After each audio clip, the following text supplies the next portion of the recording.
Bueno, el día de hoy la ruta nos trajo a un pueblo maravilloso a 2 horas de Medellín llamado Santo Domingo.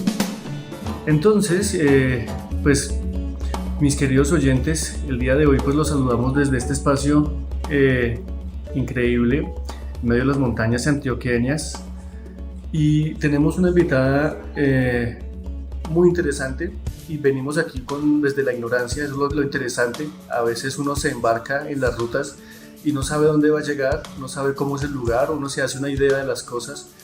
Y lo bonito de estas aventuras es que uno termina aprendiendo, descubriendo cosas nuevas. Y bueno, hoy lo chévere de esta ignorancia es que es la oportunidad perfecta para aprender algo nuevo, conocer de un sitio nuevo. Entonces, pues nada, los saludo desde Santo Domingo, Antioquia. Casa Museo Tomás Carrasquilla. Junto con Salomé y la señorita Adriana Ríos, y estamos ubicados en una locación muy especial, la Casa Museo Tomás Carrasquilla, ¿cierto? Y pues primero que todo pues vamos a conversar acerca de Adriana, que es la invitada especial. Nos gustaría que nos cuente un poquito acerca de ella, cómo llegó hasta Santo Domingo y a esta Casa Museo, y luego hablaremos de aquel personaje que resulta como que da curiosidad, porque veo que hay mucha información al respecto, pero también quiero conocer las otras iniciativas, las cosas que vamos a ir desarrollando poco a poco. Entonces, el micrófono es todo tuyo, Ariana. Bueno, Salomé, Samuel, muchas gracias por la invitación. Yo soy Adriana Ríos Monsalve, digo Monsalve porque en Cali está la otra Adriana Ríos, y siempre nos confunden, a veces me llaman a mí pensando que es ella, y bueno, siempre pensamos como en hacer algo conjunto. De hecho, aquí también hay alguien que se llama Adriana Ríos, es muy chistoso. Bueno, digamos que yo profesionalmente digo que soy curadora de arte y gestora cultural. Yo estudié arquitectura en la Universidad Nacional en la sede de Medellín, pero cuando estaba por graduarme, cuando ya era la hora de hacer el trabajo de grado, y yo no me veía diseñando edificios, y empecé a hacer como unas búsquedas desde lo audiovisual que me llevaron a estudiar un poco de producción de televisión para acceder a las herramientas y al lenguaje audiovisual, y con eso hice mi trabajo de grado, ¿cierto? Que se llamaba Otros espacios en el espacio. Era un poco pensar las ideas de esos otros espacios que habitan en el espacio tridimensional con nosotros, como la ventana o una pantalla, bueno, hasta los espejos. Y eso me llevó a presentarme a una maestría en Estados Unidos, donde estudié artes, bellas artes, ¿cierto? Fine Arts, en una concentración que se llama Estudio para Medios Interrelacionados.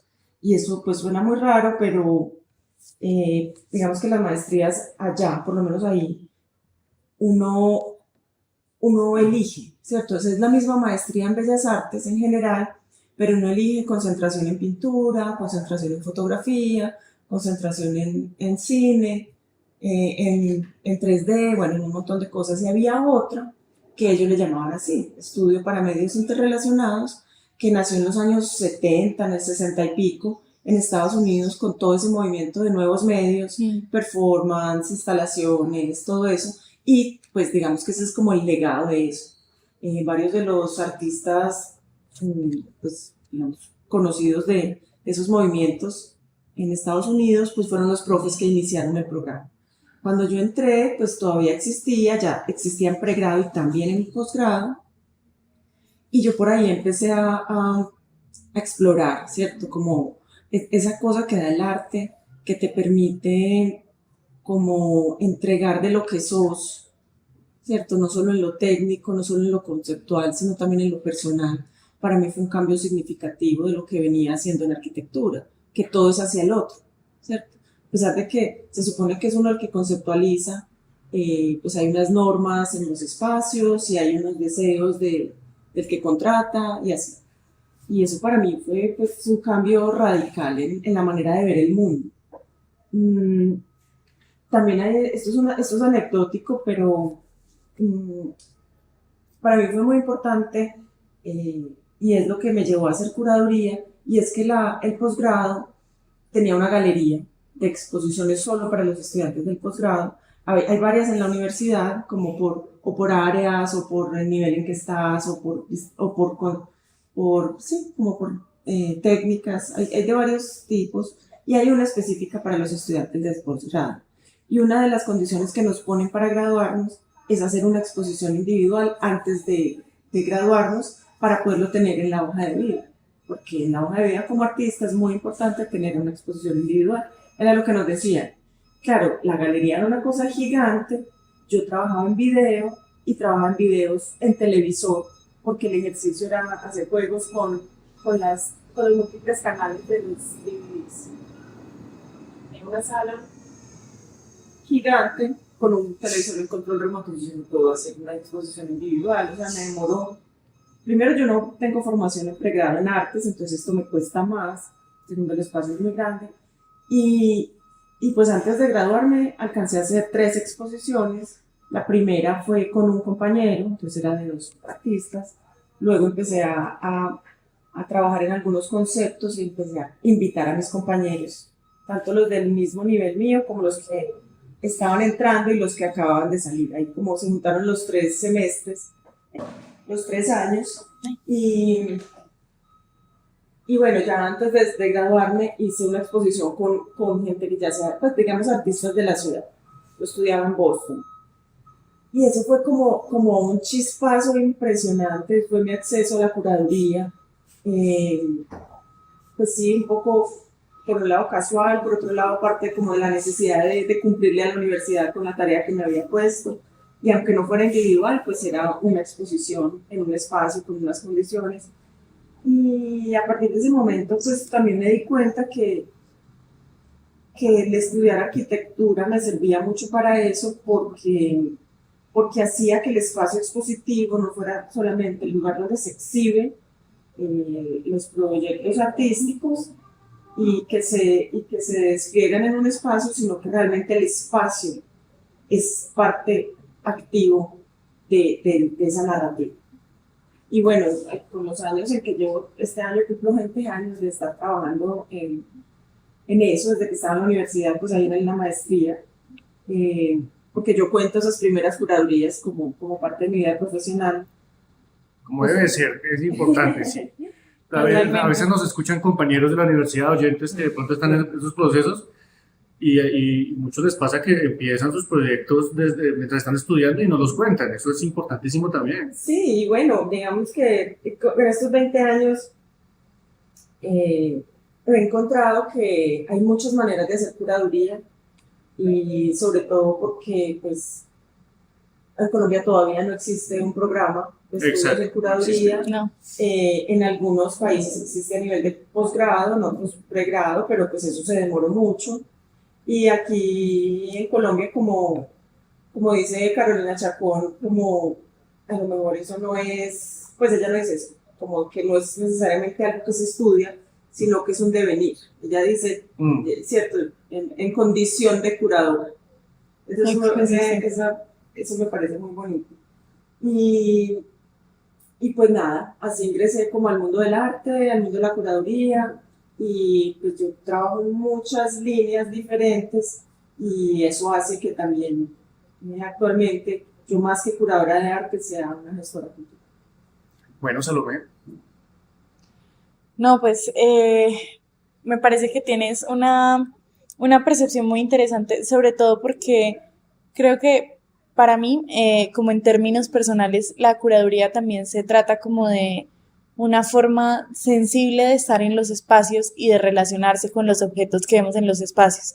Como que esa percepción tradicional de la obra de arte o del objeto de valor histórico, pues digamos que permanece en su importancia, pero me parece que es muy interesante cuando el curador se plantea también la relación que tienen las personas emocionalmente y desde su experiencia cuando entran a un museo o a un espacio cultural, que es algo pues que yo también estuve trabajando, que es como la gente no viene aquí, es como si no supieran nada, sino que traen una experiencia también de antes, y a veces, como decía Samuel, en el papel que estamos el día de hoy, un poco desde la ignorancia, pero no una ignorancia que no sabe nada, sino una ignorancia que quiere aprender de lo que tiene ese lugar.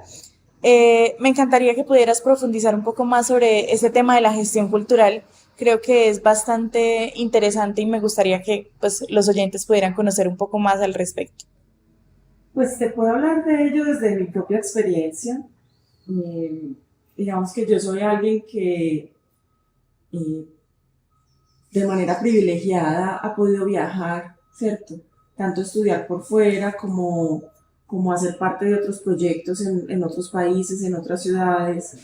Eh, y, y pues eso hace que, o ha hecho, que yo de cierta manera me conecte con algunos lugares más que otros, obviamente.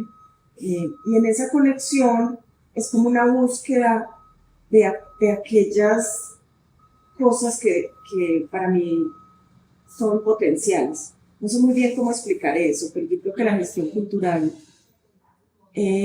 también necesita esa posibilidad, que es el lugar donde uno llega, o sea, así, a aportar, pero también a aprender. Es un asunto de dos vías. Y pues, es que no sé muy bien cómo explicar esa idea del potencial. Como que eso me pasa con las personas, con los lugares y con las instituciones. Eh, ¿Cierto? Como que llega uno a un lugar y alcanza a ver qué es lo que hay ahí de interesante, que está por contarse, o que está por explorarse, o que está por, digamos, investigarse. Claro, uno siempre está sesgado con los intereses personales, pues o lo que le gusta, lo que le resuena, pero también pues como de poder ver cosas, eso me pasa acá en la Casa Museo. Pues realmente la literatura no es mi campo ni de conocimiento, ni de hobby, pues no es como el centro de eso, pero aquí encontré un potencial inmenso y eso hace pues que desarrolle todos los asuntos de gestión cultural. En Santa Fe de Antioquia, por ejemplo, pues yo tengo un recorrido de más de 40 años en Santa Fe de Antioquia por asuntos familiares, pero yo voy, me quedo una temporada de 3, 5 años, muevo cosas, me voy, luego llego con otro impulso. Por ejemplo, entre 2008 y 2012 más o menos, tuve un espacio de residencias artísticas allá. Entonces en ese momento pues yo estaba todavía muy conectada como con la curaduría de arte y con el potencial que tienen los artistas para pensarse los lugares y para sentirlos y para, sí, con la gente y con los lugares. Entonces estaba este espacio de residencias, por ahí pasó gente muy especial. Y luego me fui de Santa Fe por temas laborales, luego volví y por ejemplo hace 5 años dije no, esta vez quiero estar en Santa Fe, solo en mi casa, nada de proyectos, no tengo también que tener una vida de pensar y relajarse y disfrutar. No, nada, a los 6 meses yo ya estaba haciendo conversatorios, invitando amigos a amanecer, armando el colectivo de artistas de allá. Y bueno, y armamos un pequeño colectivo de artistas y diseñadores, o más que colectivo, como un grupito de gente que iba a los conversatorios y cualquier día, pues yo desparchada me metí a un curso del SENA y era un curso de café. Y ahí conocí un montón de gente que cultivaba café, que estaba súper empeliculada con eso. Digamos que la extraña era yo, ellos eran el 99% caficultores y el periodista de la emisora, un médico del hospital y yo. Y por ahí me entré un poco al mundo del café, que lo he disfrutado mucho. Y a través de eso, con el colectivo de artistas, dijimos, pues abramos un espacio que sea mitad para, digamos, exponer, seguir haciendo los conversatorios, pero tener un espacio también para los turistas que puedan conocer lo que hacemos como artistas y creativos y puedan tener algo que consumir. Y bueno, ese espacio duró 5 años, hicimos unas cosas increíbles porque en asuntos de la gestión cultural lo que empieza a pasar era que un mundo totalmente desconocido para mí como el café se volvió como un mundo maravilloso. A través de eso, pues yo toda la vida en Santa Fe había comido tamal de naranja agria que es el específico de allá, en particular, no sabía nada más. Entonces empecé a ver, bueno, quién los hace, conozco a esta, contanos más, hagamos una caracterización de tamaleras, cuenten cómo es la historia, hagamos, bueno, y nos empeliculamos pues con el grupito en el tema de tamales. Hasta el año pasado viajamos a México a hacer una ponencia sobre el tamal de naranja agria con la señora que hace los tamales. Los lejos que puede llegar una historia, ¿no? Sí. Y entonces, digamos que la gestión cultural para mí es un poco en ese sentido, y es lo mismo que está sucediendo acá. Yo llego acá a hacer una tarea específica para la que me contrataron, y encuentro este mundo que tiene un potencial gigante, que aunque una figura como Tomás Carrasquilla es tan conocido, digamos, en términos de la curaduría. Habría forma de que utilicen una meseta para Acabamos. Bien. Bueno, entonces, ¿en qué vamos? Gestión cultural. Gestión cultural. Les contaba que un poco es la misma lógica de lo que sucede acá. Este no es un museo de arte, es una casa museo dedicada a un personaje literario pues, de interés académico internacional. Entonces yo lo que encuentro es un potencial para mover cosas, mover estructuras, digamos, como el museo, porque no es fácil que en un municipio se entienda qué es un museo, pues en la manera que lo entendemos nosotros, que llevamos años trabajando en esa línea. También es un lugar donde la investigación es posible, necesaria, y aquí mucho más porque está escondida tras documentos, ¿cierto? Uno ve un libro ahí, un documento cerrado, pero es un mundo inmenso por explorar. Entonces nos hemos pues como dedicado a eso. Qué interesante. Yo quiero que hablemos un poquito de este personaje llamado Carrasquilla, ¿cierto? Pero no, yo sé que usted conocerá muchísimo de él, tal vez será una experta, pero nosotros queremos algo muy sencillo, muy por encima. ¿Para qué? Porque si ya le contamos toda la historia, pues ¿para qué van a ir hasta acá? Un poquito acerca de esta leyenda que una vez uno cuenta y cuenta la misma historia, se va convirtiendo en un mito, una leyenda, ¿cierto? Un poquito acerca de él, para que la gente que algún día se anime a venir por acá, diga, tenemos que conocer mejor a este hombre, ¿cierto? Queremos conocer qué ocurre ahí, ¿sí? Y luego también hablar de las iniciativas y las otras cosas que se hacen y actividades que tenemos en este espacio. Claro, y no solamente a quienes se animen a venir acá, sino también, como es un escritor, a quienes se animen a leer sus libros. Creo que alguna vez yo me topé brevemente con uno de ellos, no lo he leído a profundidad, pero pues vale la pena también dar esas recomendaciones de cosas que la gente pueda encontrar, no solamente al venir a este lugar, sino que también puedan tener en otros lugares, lo puedan leer y puedan viajar un poco también por las palabras de este escritor. Bueno, lo que yo puedo decir de Tomás Carrasquilla, más que en un sentido académico, literario, es en lo que está relacionado a este municipio y a esta casa museo.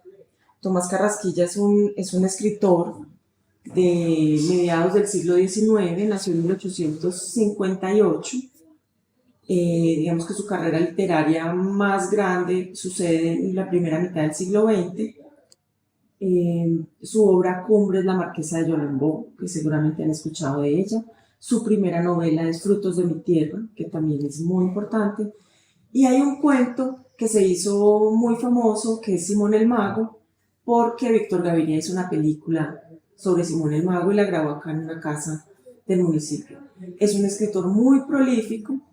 No soy experta en Tomás Carrasquilla, o sea, ni medianamente, o sea, estoy a leguas de saber como para poder hablar, para poder responder la pregunta que me haces. Sí, no soy exactamente la persona, pero sí sé que es un escritor de muy alto nivel, del que por haber nacido en el siglo XIX, se demoró un poco en hacerse visible pues para nosotros, porque él fue muy importante en vida, pero ya después fue estando un poco relegado, y hace unos años volvió a revivir. Hace un mes, más o menos, un poco menos, como 3 semanas, se hizo un festival de literatura acá. Vinieron un montón de expertos en la obra de Tomás, y pues uno ahí logra darse cuenta que que efectivamente no es un escritor de pueblo, ni siquiera es un escritor colombiano, es un escritor universal. Y eso hace que, aunque este museo tenga la categoría de casa museo, tenga también el potencial, como él, de ser un museo que exista para el mundo. Eso es maravilloso. Pues como entender la magnitud que pueden tener las cosas, ¿no? Porque usualmente estamos acostumbrados o digamos que vemos, por ejemplo, no sé, escritores, artistas muy importantes en Colombia, pero no siempre se entiende el potencial que pueden llegar a tener las cosas. Y creo que ese potencial es algo bastante valioso porque además puede cambiar también muchas percepciones que hay sobre el país y sobre toda esta producción cultural que hay en Colombia, que además es valiosísimo. Sí, mira que a Tomás Carrasquilla lo conocen como un escritor costumbrista. Claramente yo no sé técnicamente qué significa eso, o no sabía. Y entonces eso se va volviendo como un asunto popular, un asunto de todos decimos que él es costumbrista, pero no sabemos qué es. Y a la Casa Museo ha venido varias veces un grupo de investigación en estudios literarios del programa de filología en la Universidad de Antioquia. Y ellos nos han explicado de todas las maneras posibles, la más académica y la más sencilla, sobre por qué Tomás no es costumbrista. Ellos dicen que es un escritor realista, lo que les digo, o sea, no soy capaz de explicarlo, pero digamos que nos abrió el panorama también. Y es muy bonito porque Tomás es socio fundador de una biblioteca que existió en este municipio, que la crearon otros 11 con el 12 socios, y donde está pues la literatura que los inspiró a ellos. Y ahí en lo que él leía y en lo que conversan pues estos académicos, se ve claramente la influencia de los realistas franceses, los españoles, bueno, y cómo Tomás logró hablar de su territorio sin que fuera poca cosa, sino todo lo contrario. Hablar de su territorio, de la vida cotidiana, de las maneras en que se expresan las personas de la montaña, ¿cierto? En este caso de Antioquia. Y a pesar de tener ese lenguaje que es tan coloquial en sus escritos, tuvieron una relevancia tan grande. De hecho, en este momento hay una colección de libros del Grupo de Estudios Literarios, de ediciones diversas de obras de Tomás Carrasquilla. Hay unas traducidas, hay unas ediciones antiguas, hay en cómic, o sea, alcanza a tener ese tipo de dimensión. La obra llegó a trascender hasta el punto de que fue mutó al cómic, que eso suena interesante, y también llegó a ser traducida, usted me acaba de mencionar. Eso también implica que es un artista que llegó a otros países, obviamente. ¿Qué idioma fue traducida? Solamente por curiosidad.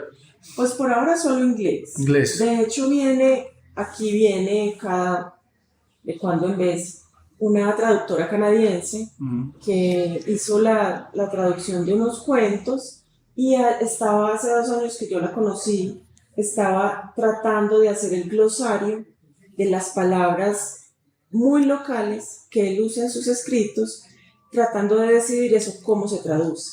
Claro. Si se traduce como en el lenguaje local de otro territorio o cómo se puede traducir, ¿cierto? Como para hacer el paralelo entre esta zona de Antioquia con alguna zona similar en Canadá, en Estados Unidos, en algún otro país de habla inglesa, o si se usan algunas palabras que den la idea de eso coloquial, pero que pueda ser entendido por... Y ella estaba en esa tarea no es fácil, eso es una decisión bien compleja de tomar. Sí, es más, uno no sabe ni qué opinión poner porque es una cosa muy compleja. Yo quisiera entonces dejar hasta acá con Tomás Carrasquilla, porque creo que ya con esto le damos la curiosidad de nuestros oyentes a buscarlo, a mirar qué encontramos, qué texto nos encontramos en una biblioteca, en algún espacio, a también algún día animarlos a venir acá. Y con ese ánimo de invitarlos a venir a este espacio, a conocer las iniciativas de lo que propone, pues yo quisiera saber qué actividades vamos a hacer el día de hoy, jueves, ¿cierto? Que se viene ahorita y que de pronto viene para el 2025, si es posible. Bueno, yo creo que te saltaste una parte importante, pero la voy a empatar ahí un poco. Eso, ayúdame, que yo, como yo le dije, yo soy ignorante, yo vine a aprender también. Pues mira, una es por qué estoy yo acá, ¿cierto?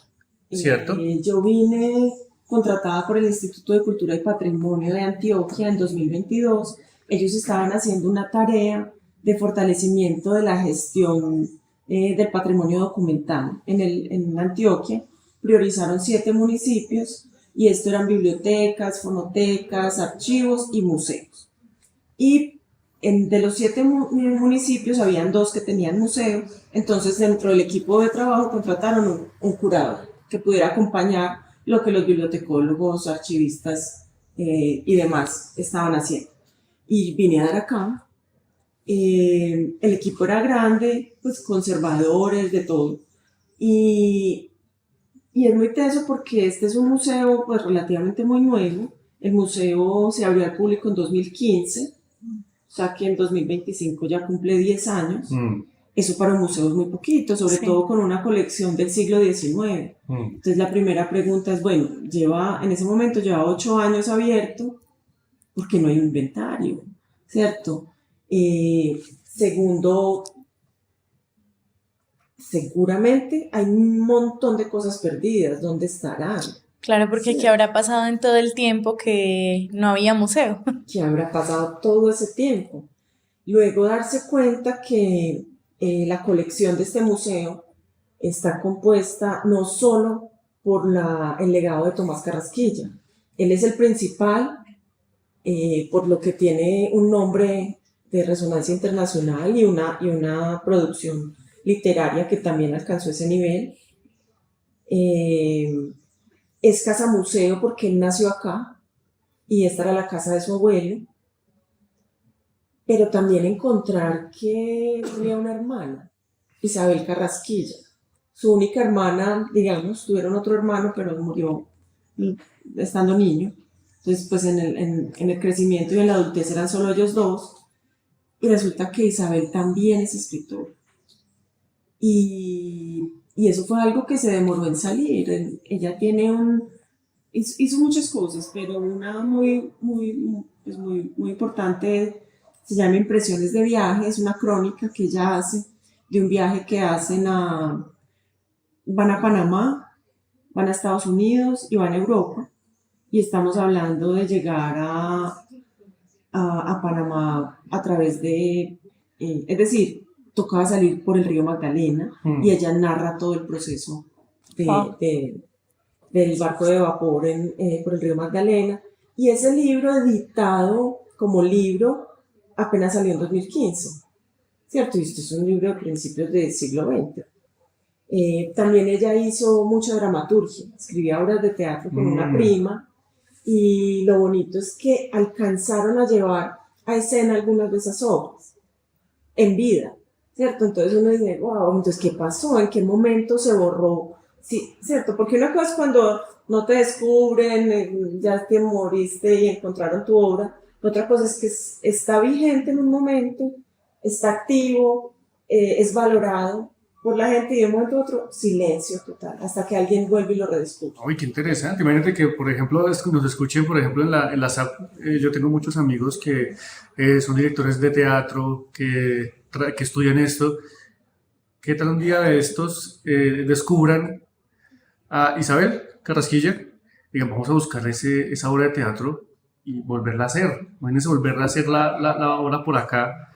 Y son varias obras, y el año pasado apenas se publicaron por primera vez las obras de teatro. ¿Dónde se publicaron? ¿Cómo se publicaron eso? ¿Qué información nos puedes dar acerca de eso?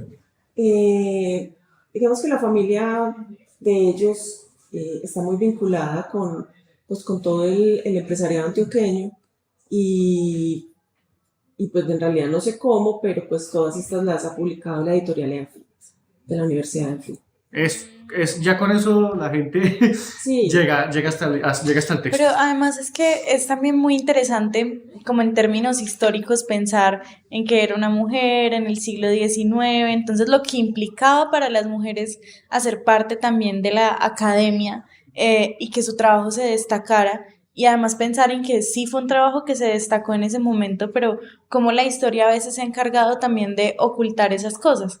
Y pensar en cuántas mujeres o personas nos estamos perdiendo de conocer porque en algún momento como que se borraron de la historia y no se mostraron más. pues ahora que mencionas eso, eh, este museo tiene, digamos, 4 colecciones importantes. Lo de Tomás, lo de Isabel, lo de Francisco de Paula Rendón, que enseguida les cuento sobre él, y la biblioteca del tercer piso. Así se llamaba la biblioteca que les digo que Tomás Carrasquilla fue socio fundador junto con Francisco de Paula Rendón y otras 10 personas más, y que duró 15 años. Ellos se volvieron una sociedad bibliotecaria, era una sociedad por suscripción, tenías que pagar para poder prestar los libros, y ellos recogían ese dinero para encargar libros a otras partes. Los libros llegaban aquí en mula, después de venir por el río Magdalena. Es que Saloma sí está... Pero además no es por ese lado, sino por el otro lado, el que va al río Magdalena por San Roque y Puerto Berrío. Ya. Es para el otro lado. Y pues digamos que era un grupo de apasionados por los libros, ahora llamaríamos intelectuales, pero un grupo de gente entusiasta. Es decir, juntémonos, pongamos plata, suscribámonos a todos los periódicos del país, y así empezaron. Y bueno, luego con esas platas mandaban a traer libros de Europa, de París y de Madrid, de Bogotá, hasta de Medellín, porque también ya habían imprentas. Y eso se volvió una sociedad muy, muy fuerte. Alcanzaron a tener un poco más de 3.000 libros en esos 15 años. El museo conserva alrededor de 700. Hasta el año pasado, hasta este año. Hasta el año pasado creíamos que eran 1.000 y pico, y entonces empezamos a hacer la tarea de hacer el comparativo del inventario que hicimos en 2022, cuando yo vine con este grupo del Instituto de Cultura, con los inventarios manuscritos que hay acá. Son inventarios hechos a mano, y hay varios. Entonces empezamos a hacer un comparativo para poder determinar si esos libros que están actualmente acá efectivamente estaban aquí en ese momento. Y una de las cosas que hay es que es un grupo de socios hombres, todos son hombres, pero ellos eran muy organizados administrativamente. Entonces hay unos libros de préstamo. El libro, el encabezado dice el nombre de quien prestaba, qué libro se leyó, en qué fecha y si pagó o no pagó. Y uno se pone a mirar los libros de préstamo y aparece una mujer y dice, pero qué raro. Claro, por allá apenas lee el libro de actas, dice la señorita Matilde Ceballos, representada por su padre Luciano, y entonces ahí empieza a comprender cómo funcionaba esa lógica, ¿cierto? Entonces la representaban sus padres o esposos, y en 15 años que duró la sociedad, a lo largo de esos 15 años, en los diferentes libros alcanzan a aparecer 4 mujeres socias de la biblioteca, mientras que ellos alcanzaron a ser como 400 al final. Pero bueno, 4 de 400, alguito. Pero uno dice, a ver, es importante porque en 1893, cuando se creó la biblioteca, no había ninguna. Y en 1908, a los 15 años, ya habían 4 que prestaban libros. Pero uno dice, ahí hay un cambio cultural que es evidente, pero además, ¿dónde estaban el resto? ¿Dónde están las mujeres? Apenas nos adentramos en los inventarios, es impresionante, empiezan a salir por montones las mujeres, porque casi todas tenían un rol de donadoras de libros. Yo creo que tiene que estar ligado pues como a una función social de las mujeres en ese momento, ¿cierto? Pues o a su lugar para ese momento. Y con esta última investigación que hicimos, llevamos 77 mujeres. Y eso es un cambio, pasar de 1 a 4 a 77, es un cambio inmenso. Y van aumentando los porcentajes. Total. Perdón la pregunta.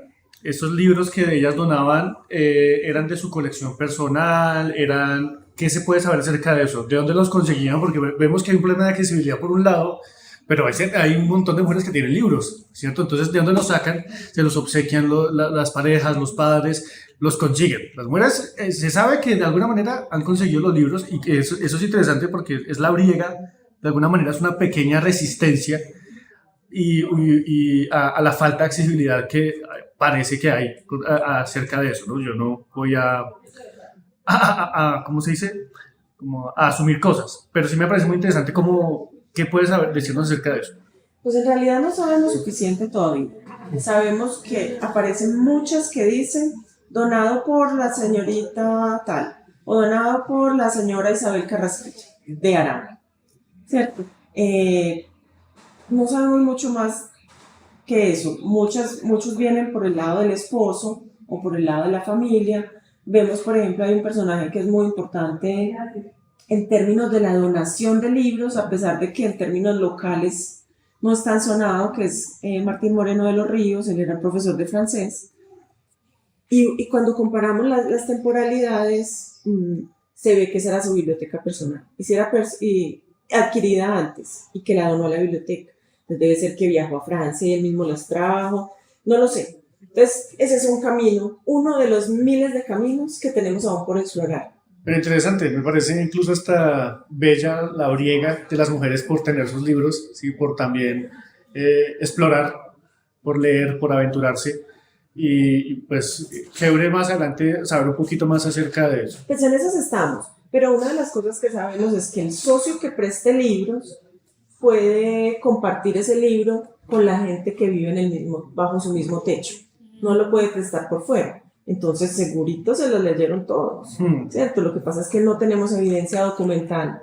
Claro, no están ahí escritas como de que sí leyeron los libros o fueron partícipes del espacio, pero de alguna manera indirectamente puede que sí lo hayan sido y que esos números de 77 puede hacer que más de 400 mujeres hayan accedido también a esa información. Así es, y bueno, digamos que en relación a la biblioteca del tercer piso estamos haciendo muchas exploraciones, porque es lo menos investigado, por lo menos desde mi aporte, como voluntaria, asesora y curadora, yo creo que a Tomás se lo dejamos a los académicos. Y con los académicos nos aliamos y hacemos cosas. Pero hay mucha investigación interna por hacer. Por ejemplo, apenas en 2022 creamos una sala dedicada a Isabel Carrasquilla. Es muy tarde, ¿cierto? Porque es que Isabel es muy importante y es la hermana de Tomás. Y también nació en esta casa. Claro. Entonces sería la casa museo de Tomás e Isabel Carrasquilla. Oye, a mí me parece muy, muy interesante que era dramaturgo. O sea, hay algo que le pasa al teatro y es que el teatro a veces parece, o uno escucha, el teatro está muerto. Pero no, lo que pasa es que también hay que reactivar las obras. Entonces, si se reactiva los textos, las dramas que escribió esta mujer, pues pueden pasar cosas muy interesantes. Imagínense más adelante, terminemos incluso viendo una serie de Netflix a partir de algo que escribió esta mujer, ¿cierto? Pues ahora que haces propaganda de esa plataforma en particular, pues yo creo que lo que hacían los de la biblioteca del tercer piso, o sea, es lo que hace Netflix ahora. Si vos te ves una película, si vos le prestas tu cuenta a alguien en otra casa, el mismo te dice, oye, está fuera de tu casa, págame por favor, ¿cierto? Estos hacían estos. Si alguien se leía el libro por fuera del mismo techo, le ponían una multa. Y era un poco lo mismo, era una ¿cómo se llama? Por suscripción, una biblioteca por suscripción. Qué interesante. Sí, también para que cerremos ese tema y podamos ir a 2025 y qué planes hay.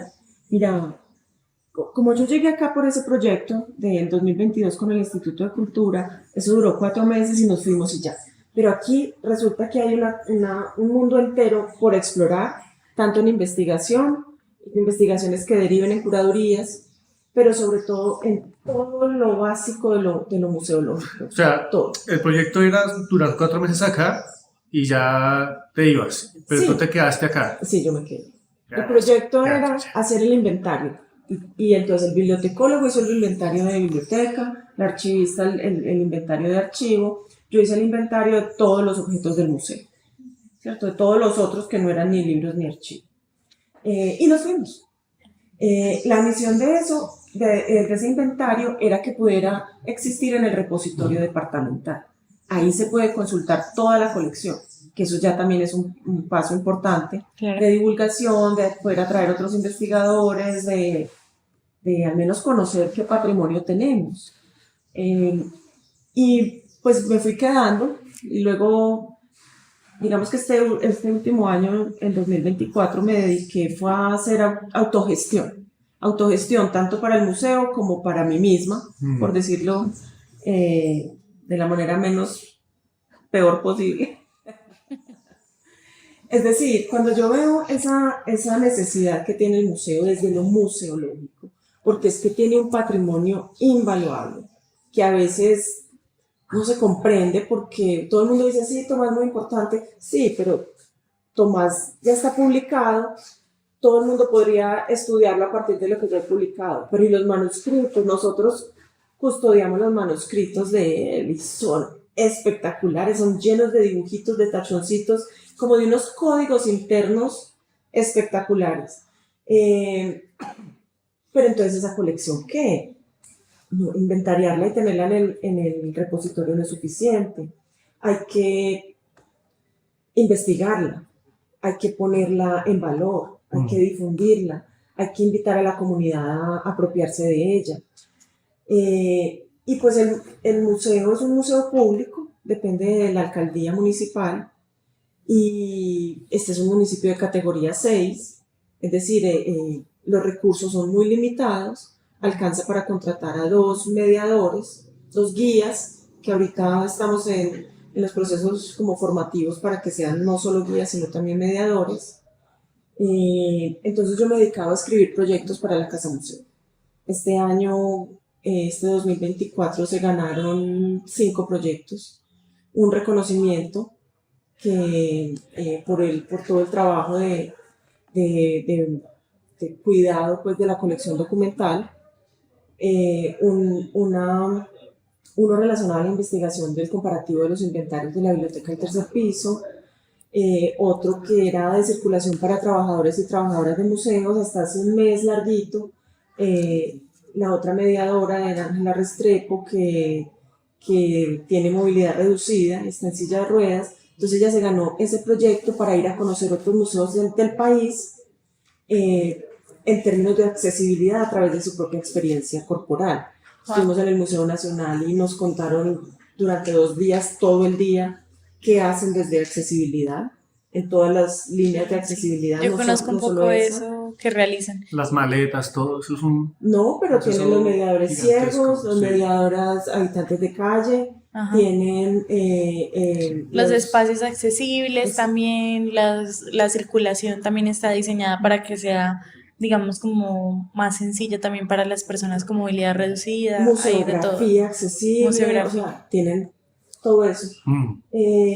Sí, llevan mucho tiempo trabajando en eso y en mejorarlo constantemente, eso no ha parado. Ahorita siguen con esos proyectos. Y un proyecto muy importante es el de diagnóstico para plan museológico. Ese requería un museólogo profesional, entonces vino una persona bogotana, Eliana Rojas, a apoyar todo ese proceso, el diagnóstico en cada una de las áreas del museo, todo el tema de comunidad y funcionarios de la alcaldía, de como una matriz DOFA de que tiene el museo. Ahorita a final de año, como ya teníamos adelantada la investigación de la biblioteca del tercer piso, salió otra convocatoria al Instituto de Cultura para hacer mejora museográfica.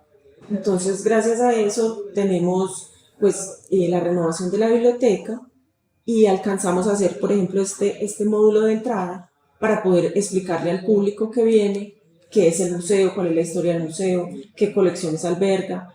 Y bueno, aquí ya no puedo decir todo, pero aquí está casi todo por hacer, desde lo museológico. Y aunque yo no soy museóloga, pues yo trabajé muchos años en el Museo de Antioquia y he trabajado como curadora en muchos museos. Y es un asunto que me apasiona, porque también tengo eso, es decir, como yo tengo un perfil mezclado entre arquitectura, audiovisual, arte, curaduría, gestión cultural, pues yo alcanzo a tener como qué aportar en muchos aspectos y yo pues no me las sé todas, pero sí sé quién sabe. Entonces he articulado un equipo de trabajo gigante. Ahorita tenemos una asesora en conservación, ella viene una vez al mes.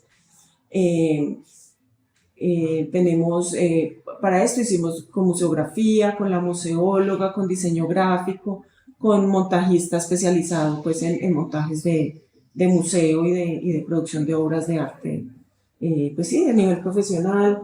No sé quién se me escapa, trabajadores sociales, o sea, un grupo gigante que ha podido venir aquí gracias a la gestión de los recursos por proyectos y digamos, el pivote en el que yo me convierto de poder anclar profesionales de museos y poder hacer que eso se ponga al servicio de la comunidad local. Esa es la parte más retadora,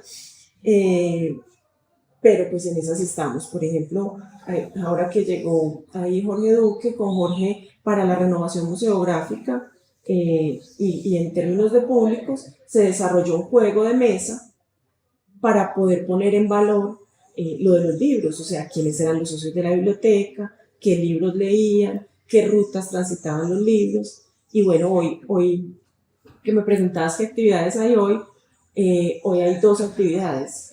Una es la activación del juego, que le llamamos el Enigma del Tercer Piso. Esto se inauguró hace 15 días, o sea que apenas estamos empezando como todos los procesos de activación. Y a las 3 de la tarde, aunque normalmente es el último jueves de cada mes de 5 a 7 de la noche, hoy porque estamos, o sea, ocasionalmente hay horarios especiales, hoy es uno de esos, que estamos activando una especie de club de lectura que está basado en una de las actividades que hacían los socios del Tercer Piso en 1897. Ellos crearon algo que le llamaban los jueves de la biblioteca. Se reunían a leer, tienen unas normas, el presidente empezaba y a falta del presidente leía el vicepresidente, y si no en orden alfabético según los que estuvieran. Nosotros pues realmente no hacemos exactamente eso, ni leemos la colección específicamente, sino que aprovechamos esa dinámica para aprender sobre los socios de la biblioteca, tanto su producción literaria como su vida. Y ese lo dirige Miguel Monsalve, que viene una vez al mes, más tarde llega. Y ha sido un escenario bien bonito, porque también a través de él viene otra gente a conversar. Entonces empieza a tener y a través pues, de todas estas cosas llega gente como ustedes. Uno empieza a articular y a mover y a armar una red y a tratar de poner en el escenario pues eso que sucede acá. Qué chévere, Adriana. Me gusta tu manera de ver las cosas, de cómo también trabajas en equipo con los demás, que eso también es una fortaleza grande, que a veces pasa que uno cree que todas las puede hacer uno solo y resulta que no, que a veces es mejor pedirle ayuda a alguien más, como pasa por ejemplo que yo quería montar ese proyecto hace mucho tiempo, pero no había podido porque no había nadie capaz de soñar lo mismo que estaba soñando yo hasta que la conocí a él, ¿sí? Y me parece interesante las estrategias pedagógicas, bueno, pedagógicas no, yo creía que son estrategias de mediación o de activación o de reactivación del espacio. Pues nosotros estuvimos mucho tiempo trabajando como mediadores o en este espacio, entonces ver cómo desde la conexión y desde lo que ustedes contienen crean esas estrategias me parece maravillosa esa forma de desarrollarlo. Y me yo creo que ya es momento de ir con las reflexiones, ¿cierto? El viaje hasta acá, hasta el momento, ha sido toda una aventura. Es como una de esas primeras aventuras que soñamos hace mucho tiempo, hace casi 2 años, en realizar, ¿sí? Me llevo también el ejercicio de la accesibilidad, de seguir reflexionando acerca de eso. En este caso, hay muchas cosas que quiero seguir trabajando y puliendo con el proyecto, y de estos aprendizajes, de aprender de Adriana, aprender de los otros espacios, pues seguramente será muy bueno para que evolucione y mute este ejercicio. Y también el regalo del aprender cosas nuevas, del hacerme volar la imaginación con esa resistencia de las mujeres con respecto a los libros, ¿sí? De querer ver una obra de teatro de Isabel, ¿sí? Em, Ojalá algún día suceda y es con lo que yo me quedo por el día de hoy. Seguramente vamos a aventurarnos más adelante con cosas nuevas, pero esas nos las vamos a reservar para nosotros. Salomé, ¿qué quieres contarnos? Bueno, Adriana, muchas gracias por haber participado el día de hoy en Cultura en Ruta. Para nosotros esto es un gran placer porque es eh, esta oportunidad de salir de la ciudad, de conocer también qué hay en los otros municipios, en los pueblos, en cualquier otro lugar del país que, digamos, usualmente no solemos ver y que es muy importante también como poder resaltar y destacar todo ese trabajo que hay detrás, que es lo que yo decía al principio. A veces solamente vemos 5 minutos lo que pasa en ese lugar, pero cuando tenemos la oportunidad de conversar así como con un poco más de tiempo, conocemos cosas sumamente valiosas. Me quedo con algo y es esa idea de traer el pasado al presente en relación a estar constantemente mirando qué fue lo que pasó, qué fue lo que se hizo, entendiendo por qué era tan importante este lugar, los objetos que hay en este lugar y entender también las maneras en las que se accedía al conocimiento anteriormente. Pensar en que, por ejemplo, leer un libro no era solamente la experiencia de leer el libro, sino la experiencia de cómo ese libro viajaba hasta ti para poderte encontrar, casi como si fuera un tema del destino que llega por cualquier casualidad y por muchos trayectos, casi que como de una historia de García Márquez que llegan hasta ti y te empieza a mostrar como todo ese mundo que tienes por descubrir. Creo que es sumamente valioso poder entender cómo eran esas redes del conocimiento antes en relación a cómo son ahora y cómo podemos acceder también a la información, a las cosas que tenemos a nuestro alrededor, cómo podemos conectar también con las personas en los lugares y pues destacarle a nuestros oyentes, como siempre, y que creo que ya lo he mencionado en otros episodios, el trabajo que hay detrás de estos espacios, que creo que es algo sumamente valioso y de rescatar porque a veces trabajar en la cultura también es un poco un salto de fe y un acto que se hace por el amor a poder destacar esas historias que seguramente a muchas personas pues los fortalecerá y les gustará lo que se encontrarán acá. Entonces, como invitación para nuestros oyentes, están bienvenidos a que vengan a la Casa Museo, que también conozcan el municipio de Santo Domingo en Antioquia y pues seguramente más adelante volveremos a tener a Adriana como invitada en otro episodio, tal vez hablando desde Santa Fe de Antioquia, quién sabe. No, pues muchas gracias a ustedes por venir hasta acá, por seguirme la corriente de que se animaran a conocer Santo Domingo. En realidad está muy cerca de Medellín y uno no lo conoce, pues muy poca gente lo ha escuchado mentar, ¿cierto? Pues en términos generales, obviamente hay gente que lo conoce. Y pues nada, también me complace poder conversar desde acá, desde lo que hemos hecho, desde este museo que realmente tiene una colección muy, muy valiosa, que uno a primera vista la ve como una casa museo común y corriente, pero está todo por hacer, casi todo, Sí. y que vale la pena que otros vengan y lo conozcan. Ahorita estoy yo activándolo y conectándolo también con el mundo del arte y la cultura, ¿cierto? Pues porque es el campo en el que yo me desempeño, pero él está muy conectado, el museo está muy conectado con todo el campo de la literatura y de la investigación, pues como filológica o lo que les contaba la traductora. Pero pues yo también, puede que en otro momento desde Santa Fe o desde cualquier otro lugar del mundo estemos conversando. Yo viajo moviendo estructuras, viendo el potencial en lugares y por ahí derecho voy moviendo a Piso Alto, que funciona como una especie de alter ego mío para que no todo quede a nombre de uno. Y a través de eso también gestiono cosas que van a nombre de Piso Alto. Por ejemplo, las dos actividades que les comenté pues están inspiradísimas en el museo, pero pues las dos personas que lo dirigen pues son voluntarias y vienen a través de Piso Alto. Y con Piso Alto, ahorita tengo un Piso Alto Santo Domingo, tengo un Piso Alto Santa Fe de Antioquia y está pues el Piso Alto de Medellín de siempre. Y eso nace y muere según donde nos vaya llevando la vida. Ahorita estamos acá y bueno, Muchísimas gracias por venir, de verdad que es muy importante pues para ustedes su proyecto de En Ruta, de Cultura en Ruta, y para nosotros acá, que ustedes puedan venir desde Bogotá a conocer Santo Domingo.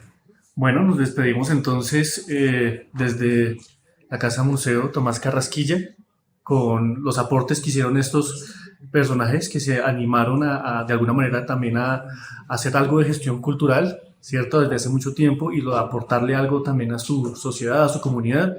Y hoy en día pues se reactiva ese espacio, se reactivan esas ideas y vamos a ver también qué aportes también logramos hacerle también a la comunidad, porque de alguna manera estas iniciativas son con ese fin.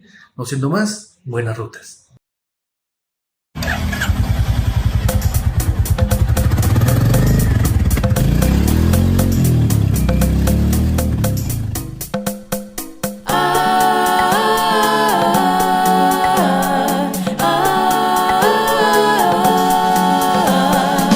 La verdadera riqueza está en la diversidad. Hay muchas rutas lejanas, montes por explorar. Es nuestra cultura, cultura en ruta. Es nuestra cultura, cultura en ruta.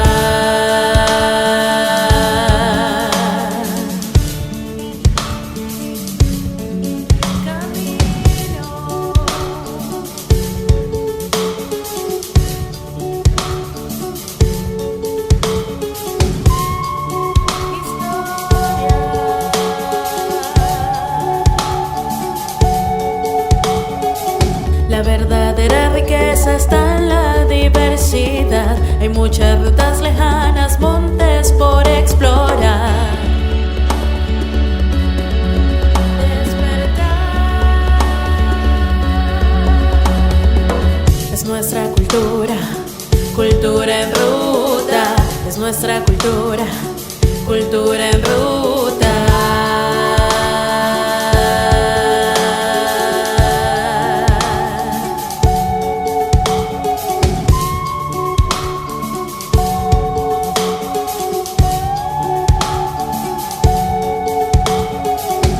Esto que somos y lo que seremos, esto que somos y lo que seremos, es nuestra cultura, cultura en ruta, es nuestra cultura, cultura en ruta.